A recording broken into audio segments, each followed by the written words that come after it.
Hey.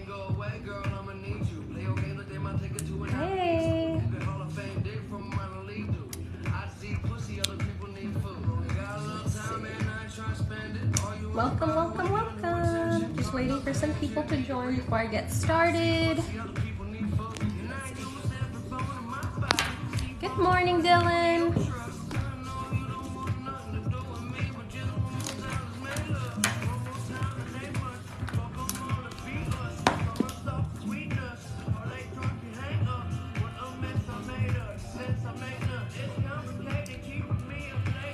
I'm not going to be waiting too long. I'll just get started.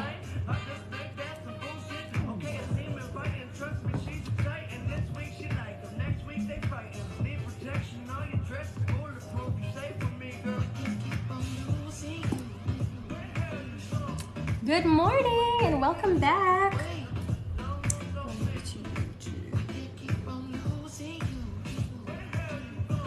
Okay, so hopping right in. For those who missed the first session, I think it was last Wednesday, Thursday, Friday? I think it was Friday, actually. We started with the intro in chapter 1 of Atomic Habits by James Clear. So it was a pretty good discussion. So yeah, welcome, welcome.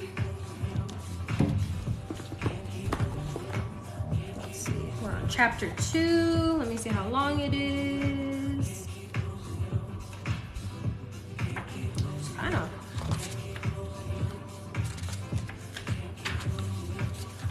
Chapter 2. Okay, I was like, that's kind of a long chapter. Okay, it's actually a pretty short chapter. It's pretty good.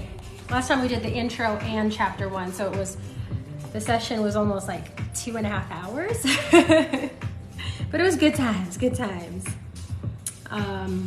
So yeah, every Monday through Friday around this time, I'm gonna go read a chapter of a book and we discuss, and it's all good fun. Everyone's respectful. And yeah, maybe once I get real consistent and build up a bit more of, my regulars in the morning, I'll probably start doing them in the evenings also. I know some people's schedule, they're not available in the morning. The other option I was thinking, which I'll still probably do, is upload the whole session on YouTube. Just so you don't, if you missed a chapter, you're not missing anything.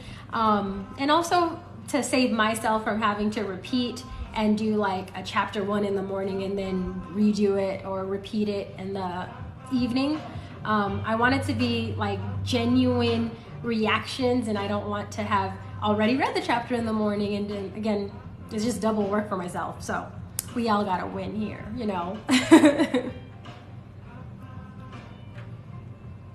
All right, so good morning and thank y'all for joining me. Hopefully, we've had pretty good success, I would say, in having good vibes, good contributions to the conversation, everyone just being respectful. But every live session is different, right? Depending on who's in it. But so far so good, I would say, overall. Good times. Okay, chapter 2. Turn this music down. Put on a better, less distracting background music. Maybe like a yoga playlist or something. But hopefully y'all are doing well, and thank you for the follow and the likes. Yes, sir, we are on chapter 2. And it seems like a short chapter, so that's good. I have 2 kiddos at home today. One, he's not in school anyways, he just sleeps in really late. The other one, she's in kinder, but she's a little sick, so she's home. So I hope that I can get through the chapter and the discussion with y'all and this whole live session with y'all before they wake up. But in either case, I'm pretty sure we can still get through it. How your habits shape your identity and vice versa. Why is it so easy to repeat bad habits and so hard to form good ones? Few things can have a more powerful impact on your life than improving your daily habits. And yet it is likely that this time next year, you'll be doing the same thing rather than something better. It often feels difficult to keep good habits going for more than a few days, even with sincere effort and the occasional burst of motivation. Habits like exercise, meditation, journaling, and cooking are reasonable for a day or two and then become a hassle. However, once your habits are established, they seem to stick around forever, especially the unwanted ones. Despite our best intentions, unhealthy habits like eating junk food, watching too much television, procrastinating, and smoking can feel impossible to break.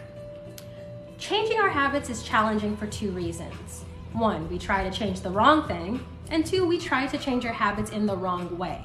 In this chapter, I'll address the first point. In the chapters that follow, I'll answer the second. So, a few days ago when we did the intro and chapter 1, one thing that we took note of was pretty much the basic definition of habit, right? The thing with this book is there is a lot of common sense, basic info stuff, but they are good reminders, you know? And they just break down those basic things and learn a little something. I'm trying to find where, so I can give y'all that. But the main thing, I'm gonna do this first page. Okay, the definition of habit, like on the first page of this book, is a routine or practice performed regularly, an automatic response to a specific situation. So in this chapter 2, when it's talking about how it seems like it's a lot easier or it's just more inclined to develop bad habits and those happen to stick versus the good ones, is because developing the habit or initiating the habit is the challenge. Like they said, it can feel like a hassle in the beginning. It's not in your routine. It's pretty much not even a habit yet until you are able to consistently implement that activity or, you know, that action. But eventually the goal is for that habit to become supernatural and easy. It should be automatic. It should be just, you know, you adopt it as part of your identity. It's just who you are. It's just what you do.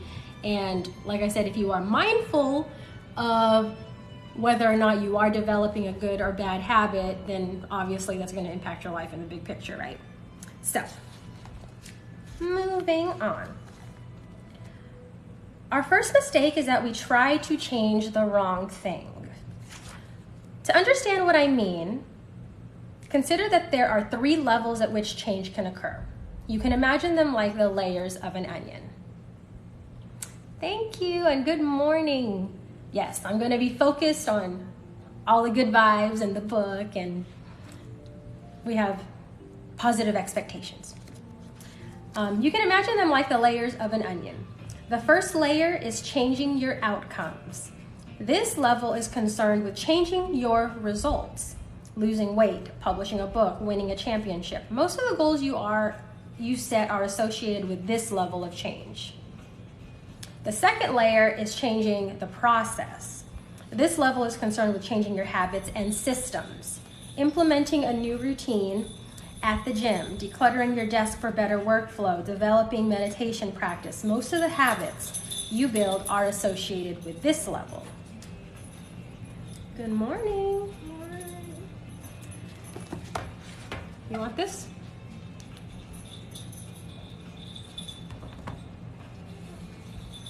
The third and deepest layer is changing your identity.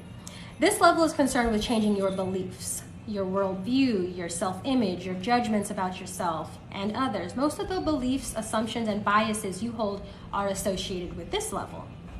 Outcomes are about what you get. Processes are about what you do. Identity is about what you believe. When it comes to building habits that last, when it comes to building a system of 1% improvements, the problem is not that one level is better or worse than another. All levels of change are useful in their own way. The problem is the direction of change. Many people begin the process of changing their habits by focusing on what they want to achieve. This leads us to outcome-based habits. The alternative is to build identity-based habits. With this approach, we start by focusing on who we wish to become. Okay, so let's see, let's go back. 3 levels or 3 layers of behavior change. So the superficial level, the initial level that most of us are aware of are the outcomes. So outcomes, processes, and identity. First layer, superficial, being outcomes, and that's usually like the big picture goal of, I want to lose weight, I want to write a book, I want to win this, competition. So that's the initial superficial goal, right? The second, so it goes a little deeper, is the process. And on the first chapter, it was differentiating when it comes to habits as far as the goal habit you're trying to achieve and then the actual systems that get you to that goal. So when you go a little deeper and you focus on the systems that lead you to developing a habit, those are the ones, that's what makes it a little bit something that can stick, right? So like for example, say you want to lose weight. Now the process or system of losing weight would be your daily routine, your daily habits of waking up, getting dressed, eating well, going to the gym, working out. Those are all part of the systems to lead you to losing weight, okay? Again, in that first chapter, it was saying to focus on the systems and that 1% daily change of, okay, well, every day I can at least put on workout clothes. Now that's a lot less overwhelming than every day saying, I want to lose 20 pounds, as opposed to, again, focusing on the systems that lead you to that. Then inevitably you will lose the weight and not be overwhelmed, and it won't feel like a hassle if you can celebrate and master the small habits, the daily habits. So that's the second layer of processes.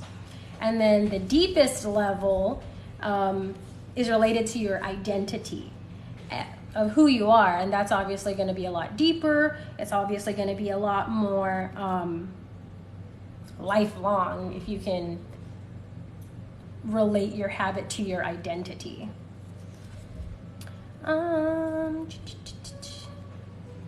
So many people begin the process of changing their habits by focusing on what they want to achieve. This leads us to outcome-based habits. The alternative is to build identity-based habits. With this approach, we start by focusing on who we wish to become. Okay. Imagine 2 people resisting a cigarette. When offered a smoke, the first person says, "No thanks, I'm trying to quit." It sounds like a reasonable response, but this person still believes that they are a smoker who is trying to be something else. They are hoping their behavior will change while carrying around the same beliefs. Okay, so we break that down, and so we're comprehending. Again, when we do these live readings and book discussions, I like to comprehend it, not just read it at you, but read it with y'all and have understanding with the reading instead of just reading it and just going over our heads. So that was just saying that somebody who is resisting a cigarette and saying that I'm trying to quit, they still identify as a smoker and they want to stop the habit of smoking. But again, they're still considering themselves the smoker, right? So the second person declines by saying, "No thanks, I'm not a smoker." So the first one said, "I'm trying to quit." They identify as a smoker. And then the second person declines and says, "No thanks, I'm not a smoker." It's a small difference, but this statement signals a shift in identity. Smoking was part of their former life, not their current one. They no longer identify as someone who smokes. Most people don't even consider identity change when they set out to improve. They just think, I want to be skinny, which is the outcome. And if I stick to this diet, then I'll be skinny, the process. They set goals and determine the actions they should take to achieve these goals without considering the beliefs that drive their actions. They never shift the way they look at themselves, and they don't realize what their old identity can sabotage their new plans for change. Behind every system of actions is a system of beliefs. The system of a democracy is founded on beliefs like freedom, majority rule, and social equality. The system of a dictatorship has a very different set of beliefs like absolute authority and strict obedience. You can imagine many ways to try to get more people to vote in a democracy, but such behavior change would never get off the ground in a dictatorship. That's not the identity of the system. Voting is a behavior that is impossible under a certain set of beliefs. A similar pattern exists whether we are discussing individuals, organizations, or societies. There are a set of beliefs and assumptions that shape the system and an identity behind the habits. Behavior that is incongruent with the self will not last. You may want more money, but if your identity is someone who consumes rather than creates, then you'll continue to be pulled away or pulled toward spending rather than earning. You may want better health, but if you continue to prioritize comfort over accomplishment, you'll be drawn to relaxing rather than training. It's hard to change your habits if you never change the underlying beliefs that led to your past behavior. You have a new goal and a new plan, but you haven't changed who you are. So again, it's just saying that the behaviors can change, and you may have the intentions of changing those behaviors and habits, but if you associate with an identity that still is associated with your old habits, then those behaviors are not going to change. Those new behaviors that you're going to try to implement are never going to change if you're still the same person. The story of Brian Clark, an entrepreneur from Boulder, Colorado, provides a good example. For as long as I can remember, I've chewed my fingernails, Clark told me. It started as a nervous habit when I was young and then morphed into an undesirable grooming ritual. One day I resolved to stop chewing my nails until they grew out of it. Through mindful willpower alone, I managed to do it. Then Clark did something surprising. I asked my wife to schedule my first ever manicure, he said. My thought was if I started paying to maintain my nails, I wouldn't chew them. And it worked, but not for the monetary reason. What happened was the manicure made my fingers look really nice for the first time. The manicurist even said that other than the chewing, I had really healthy, attractive nails.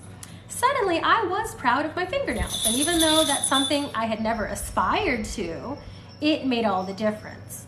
I've never chewed my nails since, not even a single close call. And it's because I now take pride in properly caring for them. So in that example, the reason he, stuck to, him resisting the chewing of the nails is because he's now taking pride in the identity of having good, healthy nails, even though, yes, he paid for them, but based off those compliments, his mind was more, motivated by that identity of being someone with good nails, as opposed to just the superficial reasons of, I just want to stop chewing my nails. I've always chewed my nails, I'm going to stop. But it just takes it a step further if you can say, I'm not going to chew my nails because I like being a person with nice nails.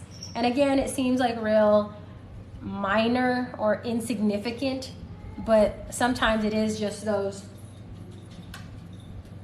small things that can, trigger that lifelong habit, right?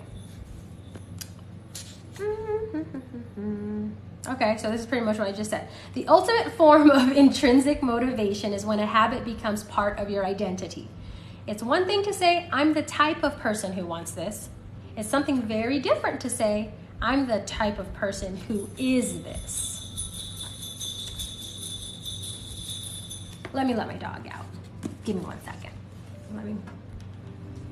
Yoshi, come on.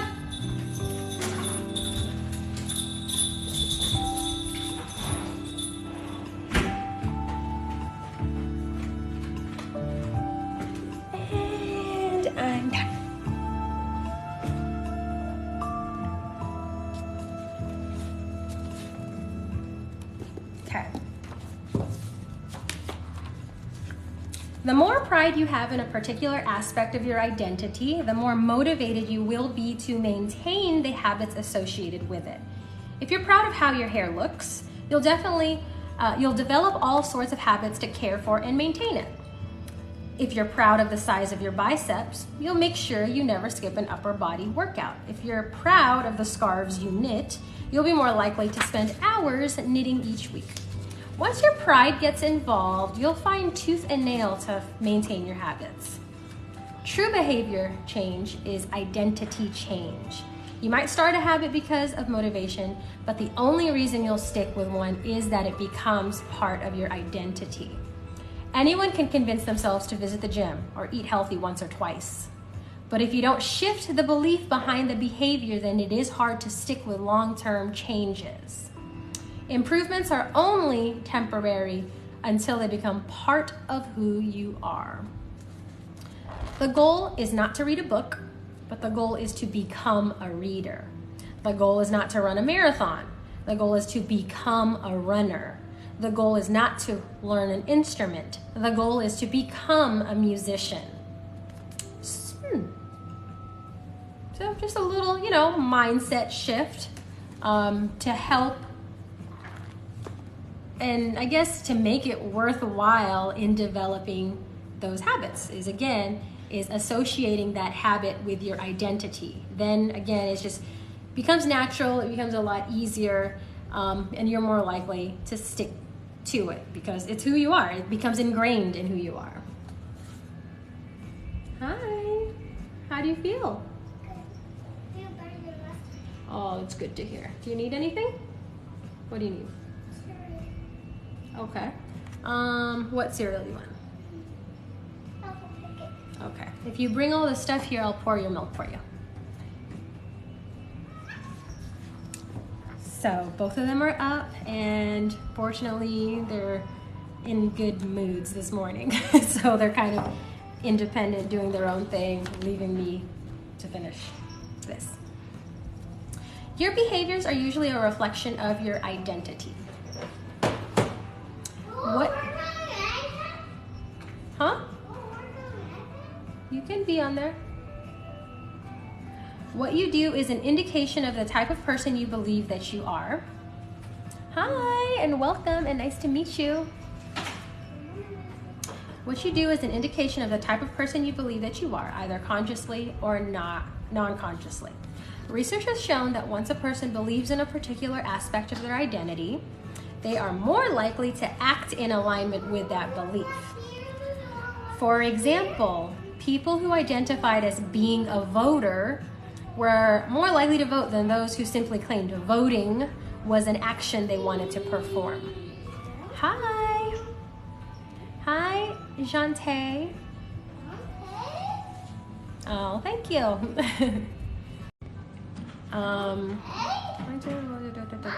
Similarly, the person who incorporates exercise into their identity doesn't have to convince themselves to train.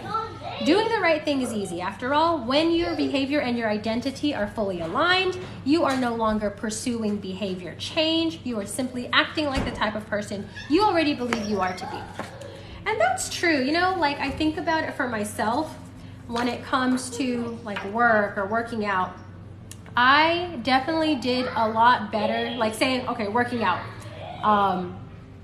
When I identified as an athlete, as a competitor, as, I guess, a fitness influencer back in the day, I working out and eating well. It was just what I did. It wasn't something I really thought about. It's just oh, this is what I do. This is who I am, instead of a chore of having to work out or having to eat well. Same with working out. I did a lot better when, working. I did a lot better when I was I am a boss babe. I am a top producer agent. I am a super mom. I was just more likely to stick to the systems that led to success, as opposed to just having this overall outcome goal of, okay, I'm gonna do well, or I'm gonna get fit, or I'm gonna, like, those are just action driven and outcome driven, as opposed to system and identity driven, which is, again, more, you're more likely to stick with. Okay, now grab me a bowl and your spoon, and that's it. Can you grab me a bowl? Thank you.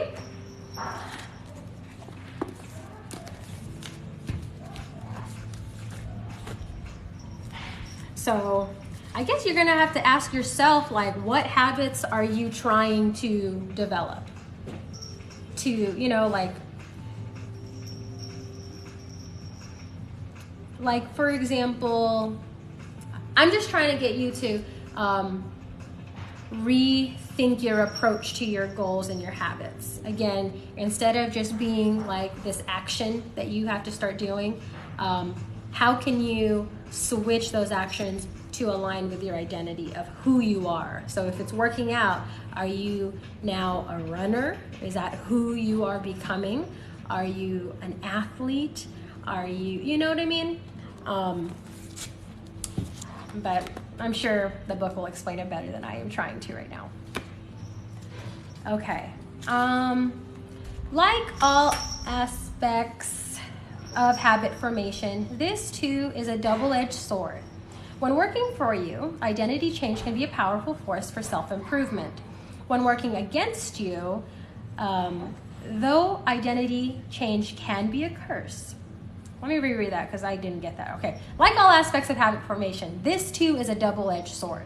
When working for you, identity change can be a powerful force for self-improvement. When working against you, though, identity change can be a curse.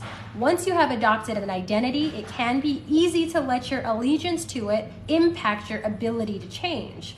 Many people walk through life in a cognitive slumber, blindly following the norms attached to their identity. So, some examples being, I'm terrible with directions. I'm not a morning person. That's something that I had to work on. I'm bad at remembering people's names. Okay, it's calling me out because that's also something I've said.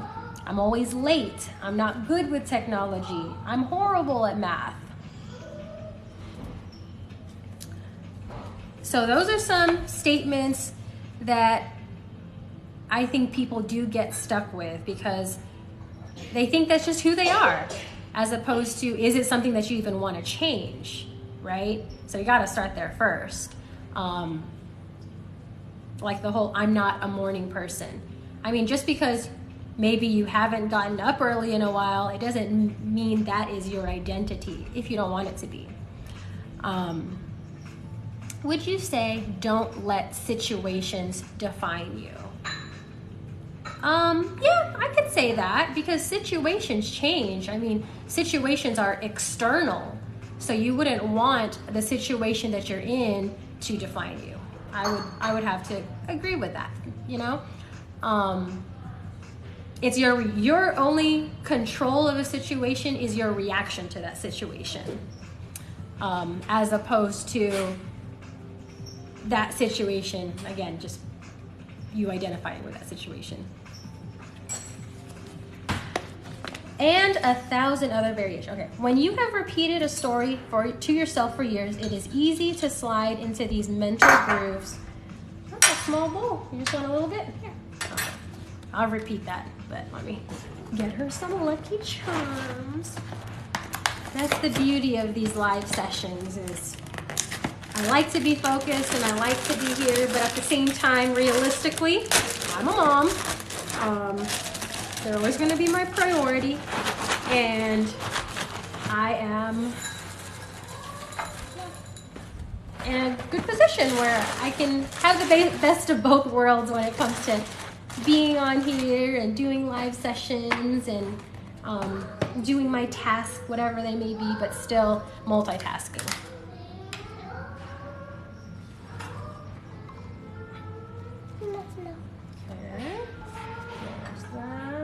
Put this away in a bit. It's kind of heavy for you. I'll take care of that. Okay. All right. You're welcome. And For those that are new to my live sessions, I hope y'all are, hey, welcome. I'm glad you popped in to say hi.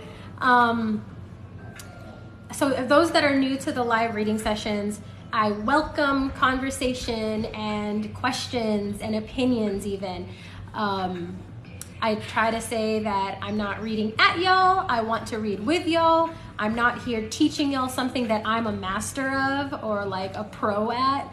I'm learning as much as you are, and I've never read this book, so as I'm reading and making my own judgment calls of what I want to accept, or maybe I don't agree with everything. But at the end of the day, I want us to be open-minded. And if we can take out just a little nugget of something, or if this is a reminder for you to work on something, then that's all good. And I like hanging out with y'all and interacting with y'all and hearing y'all's perspectives. And again, in a space that we can all, respect each other. It looks like a cake, Lucy. Do you want some? Can you grab a little bowl for yourself and a spoon, and I'll pour it. Okay, where was I? I'm going to repeat from this paragraph. When you have repeated a story to yourself for years, so that's following those statements that a lot of people say. I'm terrible with directions. I'm not a morning person. I'm bad at remembering people's names. I'm always late. I'm not good with technology. I'm horrible at math. When you have repeated a story to yourself for years, it is easy to slide into these mental grooves and accept them as a fact. In time, you begin to resist certain actions because that's just not who I am. There is internal pressure to maintain your self-image and behave in a way that is consistent with your beliefs. You find whatever way you can to avoid contradicting yourself. So again, just because you haven't been waking up super early, that doesn't make you not a morning person. Or just because you failed at something doesn't mean you are just stuck at being bad at that. Like, it is your decision and your choice to change, you can have bad habits and want to break them, or you can want to develop new good habits that you may have never done. Even the example of the morning person, like, that was a challenge for myself, where I was like, man, it's always been kind of hard for me to wake up. But when I've woken up early and I've gotten stuff done, I'm always like super happy and proud, and I'm like, oh, I wish I could do this. And once I told myself that I can, like, I'm not stuck being not a morning person, and I can change that, I've been a lot better at getting up early. Shh, I'm on here. Here, get yourself a spoon. Here you go. Okay. The more deeply a thought or action... Do you need to eat up there or in the hallway? Okay. Well. The more deeply a thought or action is tied to your identity, the more difficult it is to change it. It can feel comfortable to believe what your culture... Lion. The more difficult it is to change. It can feel uncomfortable. I'm a little distracted. Let me get myself back together. We're back. The more deeply a thought or action is tied to your identity, the more difficult it is to change it. It can feel comfortable to believe what your culture believes, group identity, or to do what upholds your self-image, personal identity, even if it's wrong. The biggest barrier to positive change at any level, individual, team, society, is identity conflict. Good habits can make rational sense, but if they conflict with your identity, you will fail to put them into action.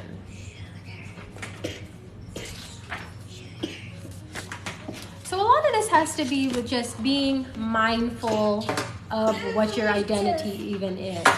to be self-aware and not just oblivious as far as, you know, you go through the motions, you go through your daily routines, but you never really take the time to see which habits are leading you to, you know, keeping you in the right direction, or which habits are keeping you away from your ultimate goals of success, whatever that looks like.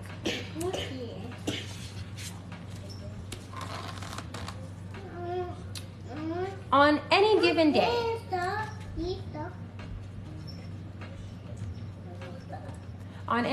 day, you may struggle with your habits because you're too busy or too tired or too overwhelmed or hundreds of other reasons. Over the long run, however, the real reason you fail to stick with habits is that your self-image gets in the way. This is why you can't get too attached to one version of your identity. Progress requires unlearning. Becoming the best version of yourself requires you to continuously edit your beliefs and to upgrade and expand your identity. So I can't stress that part enough. Again, when it comes to your identity, you have to be self-aware to see who you are, right? But at the same time, just because you've done something for a while, don't feel stuck in that. We are evolving every day, right? Whether we're getting better or worse, we're evolving, we're changing. So you just have to be open to that. And again, if you're having bad habits, or if you've always failed at something, or if you're not good at something, you don't want to adopt that as who you are just because you have bad habits associated with something of yourself. I hope that makes sense. Again, I am no pro here. I am learning as you are, and we're learning together. So this brings us to an important question. If your beliefs and worldview play such an important role in your behavior, where do they come from in the first place? How exactly is your identity formed? And how can you emphasize new aspects of your identity that serve you and gradually erase the pieces that hinder you? The two-step process to changing your identity. Your identity emerges out of your habits. You are not born with preset beliefs. Every belief, including those about yourself, is learned and conditioned through experience. More precisely, your habits, Lion, calm down. Or go in the other room.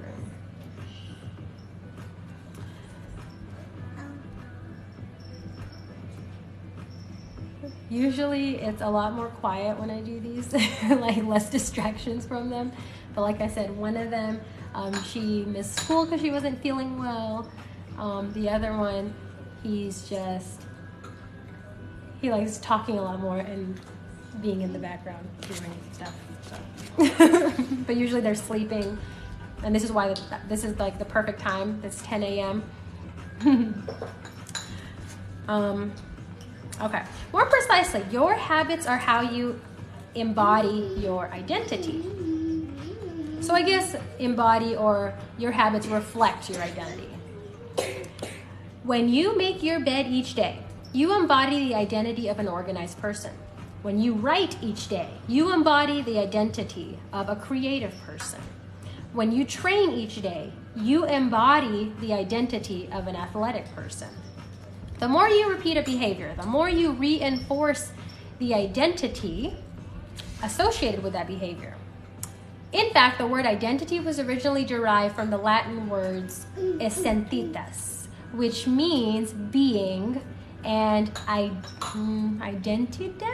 identidem, Latin words, which means repeatedly. Your identity is literally your repeated beingness. Okay, I see that. That makes sense. So again, if your habits are a reflection of your identity, then whatever you do regularly, which is your choice, you can either do them or not do them, leads to who you are. So that is your identity. It's whatever you're repeatedly doing. And that's where, again, you have to be mindful in what are you repeatedly doing? Like, Are you repeatedly being lazy? Are you repeatedly building and improving or whatever? The main thing is it's all about just that 1% daily improvement, which it's corny, but it's also very doable. It's digestible to say, can you do a little better than yesterday?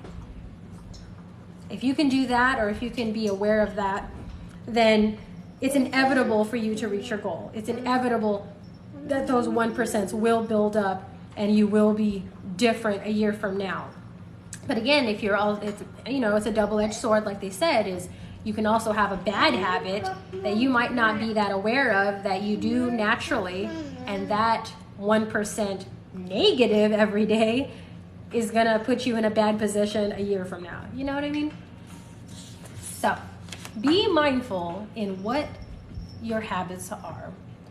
Again, this book has a lot of basic information, a lot of common sense, a lot of, you know, cliches, but there are also very good reminders that, you know, we don't think about on a regular basis, and sometimes we have to slow down and remind ourselves these little things.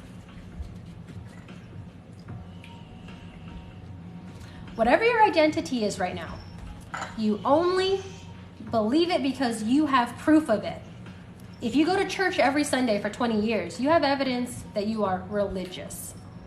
And I'm not going to go down that rabbit hole. Don't talk to each other then. We'll go sit over there. And don't touch each other, don't talk to each other, don't bother each other. You'll be fine. So, if you go to church every Sunday for 20 years, you have evidence that you are religious. And I'll stop there for a second just because some people act funny when it comes to religion and whatnot. So just because you go to church every Sunday, and even just because you are religious, it doesn't necessarily mean you're a good person or you're spiritual or you have a relationship with whatever. It's just saying that if you do go, that's your identity, that's your thing, right? That's your habit. If you study biology for 1 hour every night, you have evidence that you are studious. If you go to the gym, even when it's, you have evidence that you are committed to fitness. The more evidence you have for a belief, the more strongly you will believe it. So it's kind of like convincing yourself. Like, if you were to go to the gym every day this week and next week, you have proof and you can confidently say that you're a gym goer. That's your thing. Why are you doing that? No? Eat your cereal or go in the hall or the back house.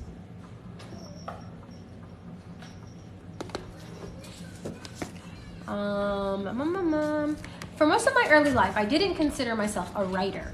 If you were to ask any of my high school teachers or college professors, they would tell you I was an average writer at best. Certainly not a standout.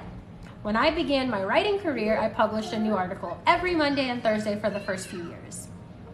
As the evidence grew, so did my identity as a writer. I didn't start out as a writer. I became one through my habits. Of course, your habits are not the only actions that influence your identity. Turn it down a little, Boba. But by virtue of their frequency, they are usually the most important ones. Each experience in life modifies your self-image, but it's unlikely you would consider yourself a soccer player because you kicked a ball once or an artist because you scribbled a picture. As you repeat these actions, however, the evidence accumulates and your self-image begins to change. The effect of one-off experiences, turn it down, Ryan. The effect of one-off experiences tends to fade away while the effect of habits gets reinforced with time, which means your habits contribute most of the evidence that shapes your identity. In this way, the process of building habits is actually the process of becoming yourself. So that paragraph is just saying you can do a few things once in a while. It doesn't make you what that is. So like, for example, like say you built a table once. That doesn't make you a carpenter. But if you were to build a table every day or every week, and you build other things pretty regularly, then you become what that action is, I guess. Like this example, just because you write once in a while, if you're not writing regularly, you're not necessarily a writer. So if you're trying to be a certain person, then it's going to have to be something that requires a little more consistency, a little more effort. And again, once you pass the hump of implementing an action, that initial action, which it feels like a chore, it feels like work, but once you do it regularly and it becomes a habit, it becomes natural, it becomes a part of your identity, and it becomes a lot easier because that's just your thing. So it just depends on what you want to do, right? Like if you want to be successful in business, I mean, you're gonna have to do something related to that business regularly, I'll say that. And if you're not doing that regularly, then maybe you shouldn't do it.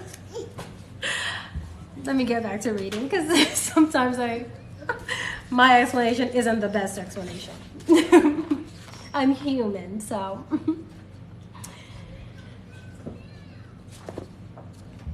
Also, when I was talking about like doing things regularly and it building up and it becoming your identity, that also goes back to what we were reading in the intro in chapter 1 a few days ago, where it's all about these actions compounding. So if you're doing that 1% regularly every day, it's going to compound into the bigger picture. So again, you either write once in a while or you write regularly, and once that habit is compounded, then you pretty much just became this writer. Thank you for the follow. Let's see. So this is a gradual evolution. We do not change by snapping our fingers and deciding to be someone entirely new. We change bit by bit, day by day, habit by habit. We are continually undergoing micro evolutions of the self. I like the sound of that. Each habit is like a suggestion. Hey, maybe this is who I am. If you finish a book, then perhaps you are the type of person who likes reading. If you go to the gym, then perhaps you are the type of person who likes exercising. If you practice playing the guitar, perhaps you are the type of person who likes music. And again, it's once those things do become habits and it becomes natural, and that leads you to inevitably, like in this example, becoming a musician, not just someone who's playing music once in a while. But now your identity is a musician, or that's just part of who you are. Every action you take is a vote for the type of person you wish to become. No single instance will transform your beliefs, but as the votes build up, so does the evidence of your new identity. This is one reason why meaningful change does not require radical change. Small habits can make a meaningful difference by providing evidence of a new identity. And if a change is meaningful, it actually is big. That's the paradox of making small improvements. I think that's the biggest thing when it comes to developing habits, is that some people, they expect the overnight success, or they expect to be really good at something just because they did it a few times. And then because it's not an overnight success, they think that was a waste of time. However, again, those compound. It seems small, the 1% seems insignificant in the day, but that 1% insignificant change is required before you can get to that big 180 difference, right? Lion, what are you doing?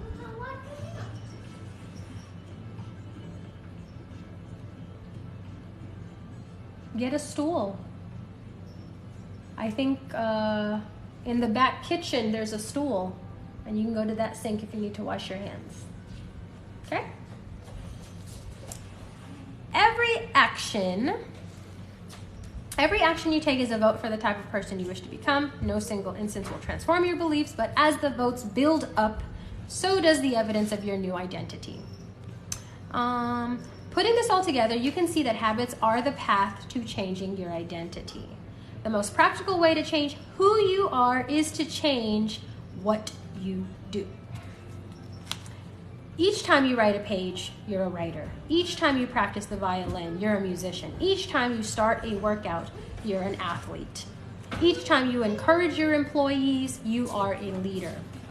Each habit not only gets results, but also teaches you something far more important, to trust yourself. You start to believe you can actually accomplish these things. When the votes mount up and the evidence begins to change, the story you tell yourself begins to change as well.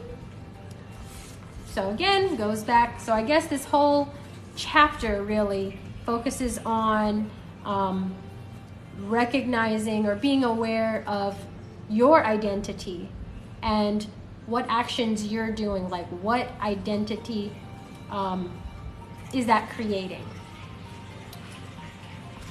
And I do like how they broke down even the word identity. What was it? Repeated beingness. So your identity is a reflection of what you're doing. Don't play in the water. Just wash your hands and then dry them. Okay. Shh. Yeah, just use those towels.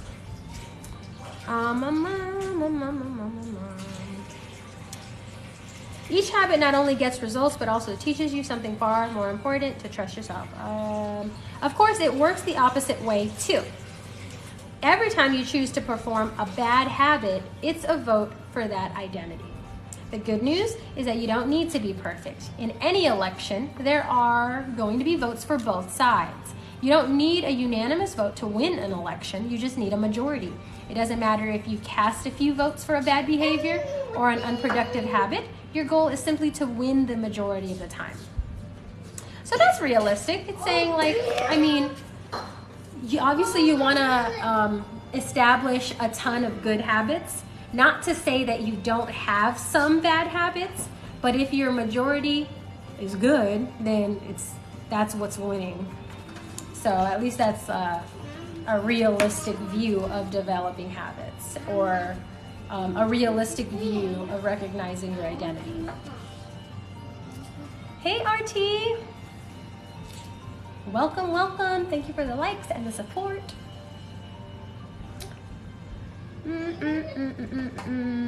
New identities require new evidence. If you keep casting the same votes you've always cast, you're going to get the same results you've always had. If nothing changes, nothing is going to change. It's a simple two-step process. And that's true. I mean, people always have they want to do something or be something, but they literally don't do anything different.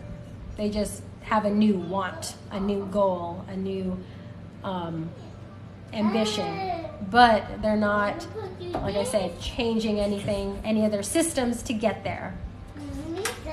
Ryan. Shh. How are you doing with your cereal?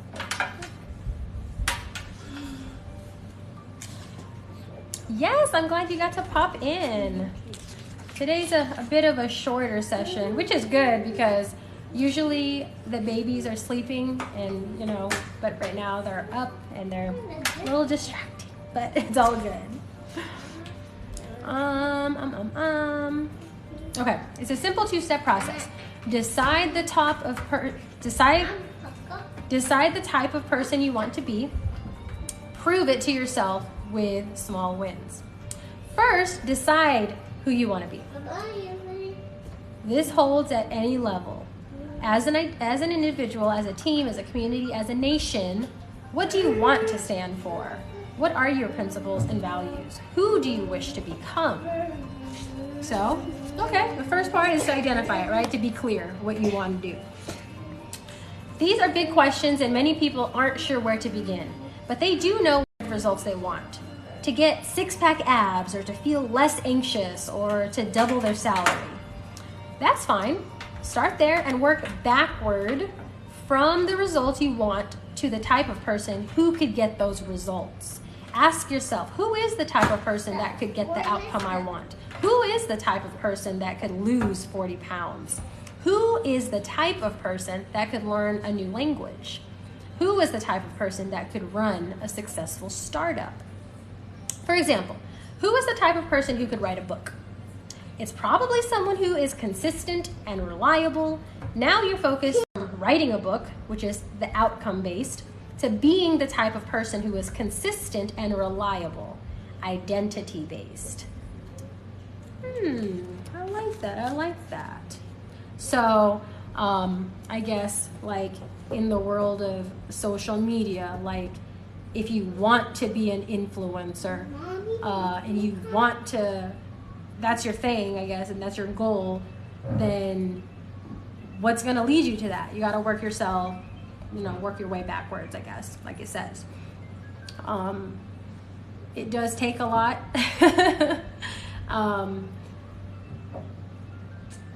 And you have to see, are you willing to do that to get there? Easier said than done, I know. This process can lead to beliefs like, I'm the kind of teacher who stands up for her students. I'm the kind of doctor who gives each patient the time and empathy they need. I'm the kind of manager who advocates for her employees. Once you have a handle on the type of person you want to be, you can begin taking small steps to reinforce your desired identity. I have a friend who lost over 100 pounds by asking herself, what would a healthy person do? All day long, she would use this question as a guide. Would a healthy person walk or take a cab? Would a healthy person order a burrito or a salad? She figured if she acted like a healthy person long enough, eventually she would become that person. She was right. So that kind of reminds me of like the phrase, fake it till you make it, right? Obviously, just because you start a new habit today or start thinking or wanting or acting, differently, it's not going to happen overnight. But again, you have to start step one, baby steps, and that accumulates. And if you could shift your mindset, mind frame to approaching it more based off of your identity than just the outcome, then you're more likely to implement the systems to get you there. You're more likely to become the kind of person to be this, right? I agree. And again, that's the part of like slowing down and taking the time to recognize who you are, what you do on a regular basis. I think people aren't really specific when it comes to their goals. It's like, I want to be healthy. I want to be fit. I want to look good. But what does that mean to you, right? I want to be successful. In what way? Like, that's kind of vague. I want to make a lot of money. What does that mean to you? A lot of money to pay your bills. A lot of money, like throwaway money. You know what I mean? Bubba, can you open the door? Let Yoshi in. Over there. Oh. Thank you. This one? The normal one. Let him in. The concept of identity-based habits is our first introduction to another key theme in this book, feedback loops. Your habits shape your identity, and your identity shapes your habits. It's a two-way street. The formation of all habits is a feedback loop, a concept we will explore in depth in the next chapter. But it's important to let your values, principles, and identity drive the loop rather than your results. The focus should always be on becoming that type of person, not getting a particular outcome. So again, we want results. So it's not going to last unless it's just who you are as a person. Like, if you want a clean house, you have to be a clean person. Like, that has to be who you are, and not just the fact that your house is clean once in a while or you cleaned, but if you're a clean person, then you're naturally going to be cleaning and keeping up and maintaining, and now you end up inevitably with a clean house. Yes. So I did the end results, because even that first chapter, it was talking about, okay, well, once you achieve that goal, what happens? Do you stop?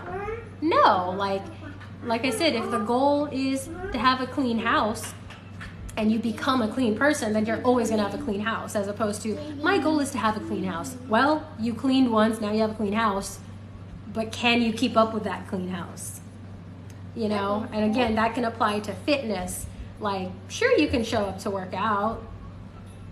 Then what? Like, check, you did it, but are you gonna be going regularly where your results can compound and you've adopted that habit, and now that is your identity, and that's just what you do, that's just who you are, that's just breathing, and now you're this fit person.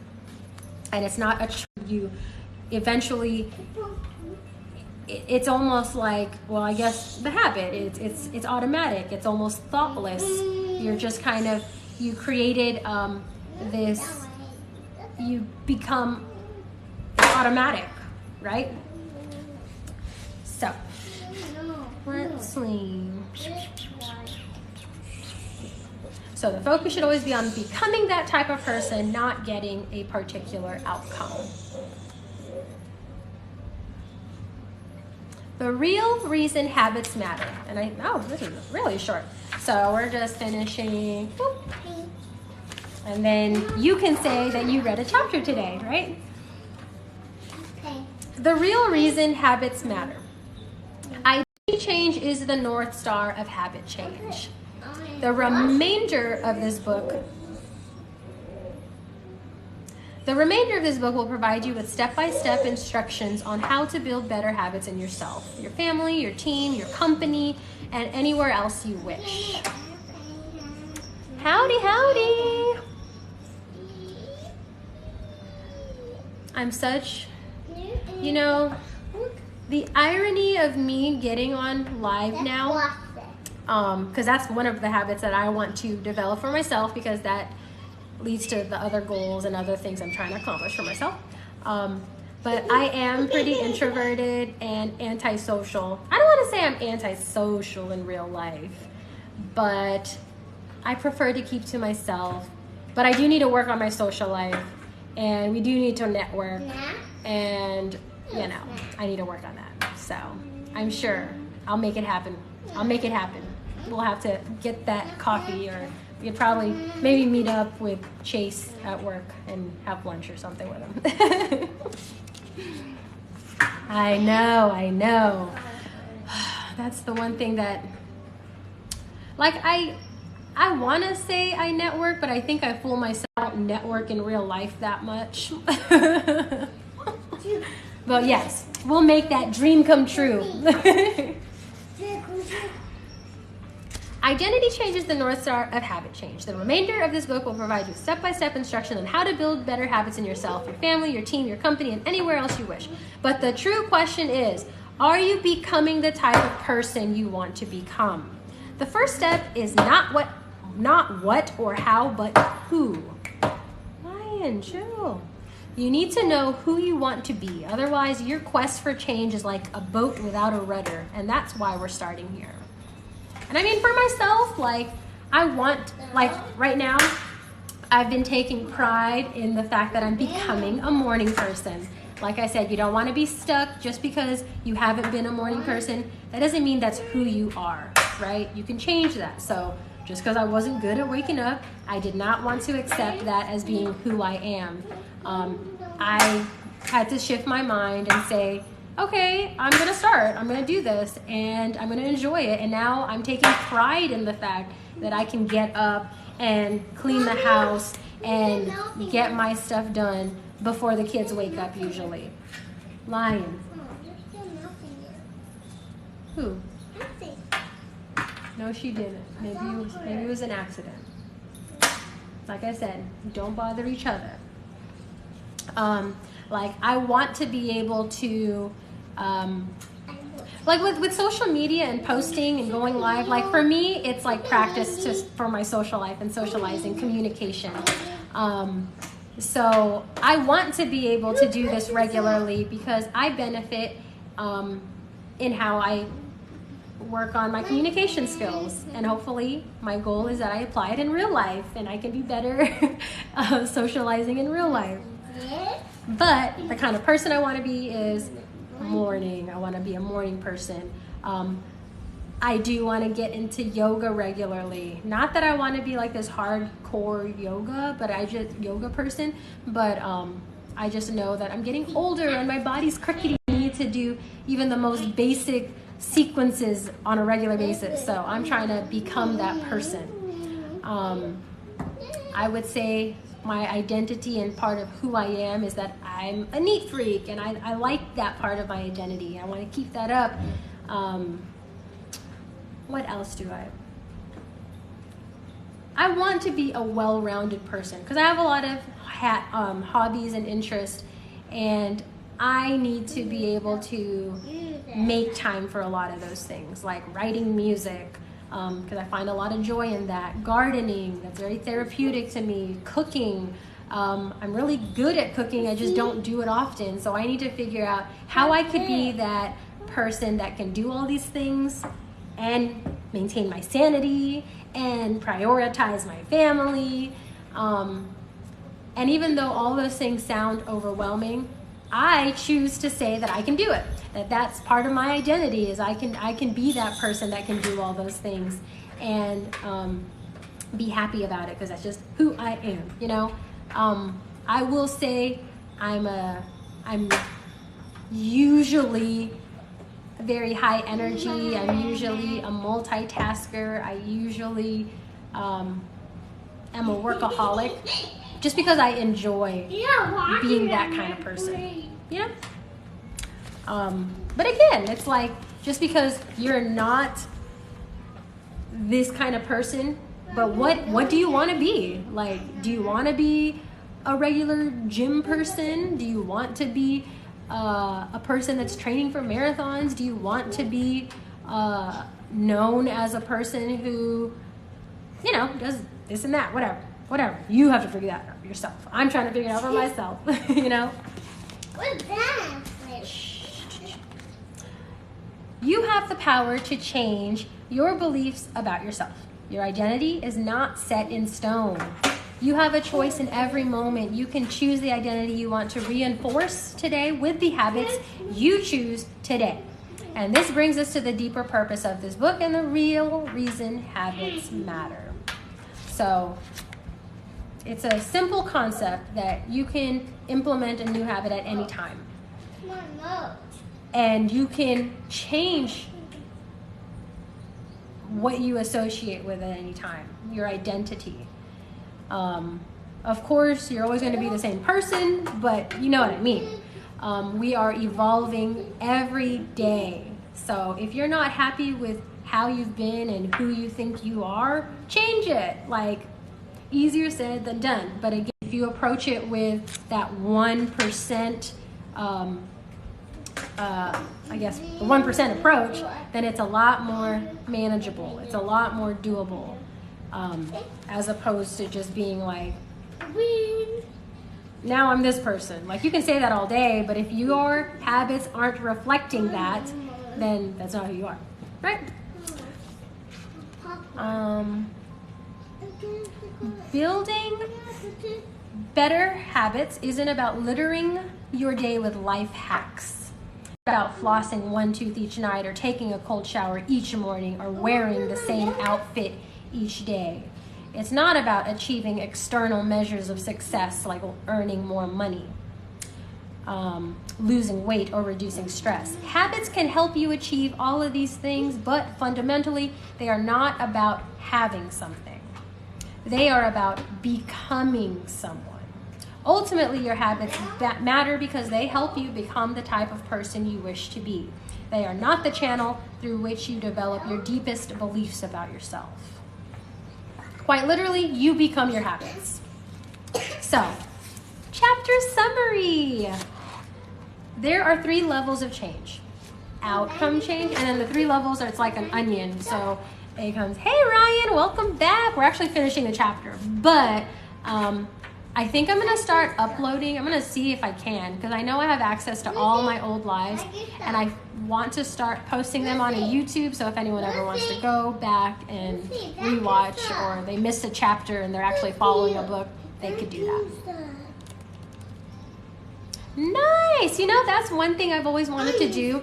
I mean, we hear all these good things about vision boards, and I think a lot of us might have like a mental vision board, or a very vague vision board, like I've done in my notes app right on the phone. I might list some things, but I want to do a real physical vision board one day, and maybe that's going to be my goal for the week, is like getting a poster board. And it might be cheesy, but again, like you said, it's like when it's physical, it just brings it to life. You know what I mean? Okay, chapter summary. There are 3 kinds of levels of change, and the way they described it was like an onion, so the outside layer and then to the deeper core. So the 3 levels of change being the outcome change, meaning your outcome change is just like, I want to get fit, I want to lose weight, whatever. That's the outcome change. It's very surface level. Now, the next deeper level is process change, and that's when we were talking about the system. So what are those daily habits and actions that are going to lead to that change, right? And then the deeper identity change, which is a lot of this whole chapter, is recognizing what kind of person, I guess, is that. How do I... The identity change is deciding, like, this is who you are. If you're trying to lose weight now, your identity, you want to identify with an athlete. The most... Lion, chill. Or go in the other room. I have to keep telling you that.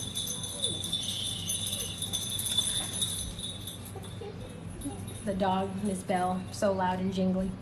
The most effective way to change your habits is to focus not on what you want to achieve, but on who you wish to become. Again, going back to the idea of what identity is. Your identity emerges out of your habits. Every action is a vote for the type of person you wish to become. So they kind of broke down or described or even defined habit as, what is it? Repeated beingness. So they broke down the word identity, you know, with Latin terms and whatnot, but it was like, wow, I guess that's true. So repeated beingness. So everything you do is a proof of who you are, right? So what you do, it is who you are. Let's see. Becoming the lion. I keep having to stop and tell you to chill.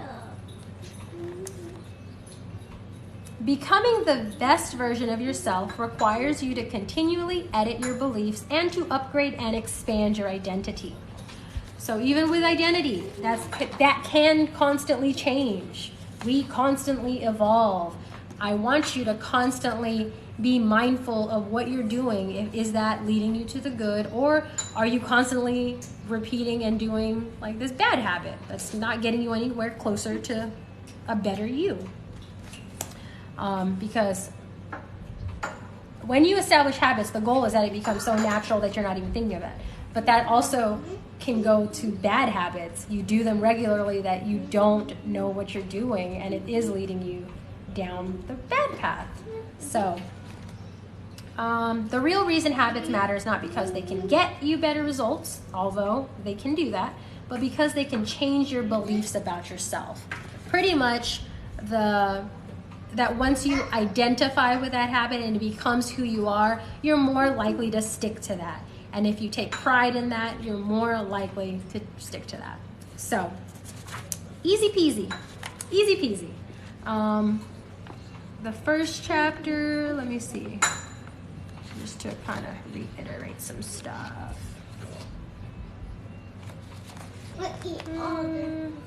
It was just talking about like how the 1% compounds, That small changes initially, I mean, they seem insignificant, but they are necessary and they do build up. So don't think that you're doing, you've created a habit, you've been doing it every day for a month and you haven't become a millionaire yet. That doesn't mean those habits aren't leading you to get there, right? So don't quit soon. Don't quit too soon. Oh, and then it was differentiating between the outcome versus the systems. So focus more on the system, the little habits that get you to the goal versus the goal. Because if you focus on the little systems, it's doable, less overwhelming, and you're more likely to stick to it. And then it feels like an overnight success, even though you had been doing a little insignificant thing for a while. Well, then go. I'm right here. Then don't worry about her.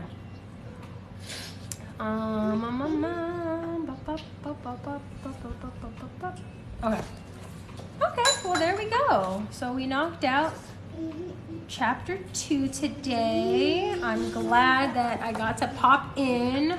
I'm trying to develop that habit of, showing up and doing this. And I mean, I'll admit, I am on here for selfish reasons because I want to do daily reading and it helps me comprehend what I'm reading when I'm reading with y'all. So hopefully, it's mutually beneficial when we do book readings together. Because again, I mean, it's a waste of time if we are reading every day but have no understanding and you're just reading and all the words and concepts are just going over our heads, as opposed to slowing down, discussing, working it out, repeating paragraphs when we don't get it, and reinforcing the concepts just when we talk about it. So even if y'all like caught the tail end of this, like I said, I'm gonna try to see if I can upload the whole sessions because TikTok's pretty cool in the fact that they save all these sessions, like kind of archive it, and we have access to the full sessions. And I think I'm gonna try to put it into YouTube. Because I think I've mentioned eventually I want to like get into podcasting and having guests and doing different things. And this book reading and even just being on TikTok live, it's really, again, for selfish reasons, for me to practice talking, to practice interacting, to build the habit of even doing this regularly. And y'all are super helpful when y'all are nice and supportive and good vibes. And when y'all contribute to the conversation, that's even fun too. Because as you have witnessed, sometimes I don't know what I'm saying, or sometimes, see, like that. You get it. You know what I mean. Yeah, so it's really just, I guess, populating it. Again, I don't know. I saw where it is, and I'm sure I can download it. I don't know how quickly or how easily it'll transfer when I download TikTok's format to YouTube, but I'm about to find out. So, but I'll wrap it up so I can get back to the kiddos. Like I said, one of them was a little sick, so she didn't go to school. She's not contagious, she just has really bad allergies. But I'm not gonna be the parent that's like, oh, you're fine, go to school, and now she coughing on everybody, looking all gross, so won't do that. But they're home, all good. You feel good? I'm trying to get Capri Sun. It's not open. I think there's some in the back refrigerator. No, I just want the one with kiwi. Okay, I'll open that for you. All right, y'all. So, thank y'all again. Y'all are awesome. Fortunately, there were no haters or negativity, so it was all good. Can't complain about that. So tomorrow at 10 a.m. again for chapter 3. Like I said, I'll try to upload these and I'll share with y'all the YouTube link. And I'll always give y'all a heads up, I think, as far as the time. So far, I'm pretty good with the Monday through Friday, 10 a.m. Eventually, I might start adding like evening times, afternoon times. But I'm not trying to stress myself out where I scare myself away and can't keep up with anything. So we'll see how we evolve together and how we grow together. And I appreciate y'all, whether it's like 1 or 2 people in here or we grow and we have more people, I'm gonna still do my thing. I'm still gonna show up, and I'm still gonna appreciate y'all's support and good vibes. So, like I said a million times before, I'll let y'all go now and I'll catch y'all tomorrow, 10 a.m. Bye y'all. Have a beautiful day.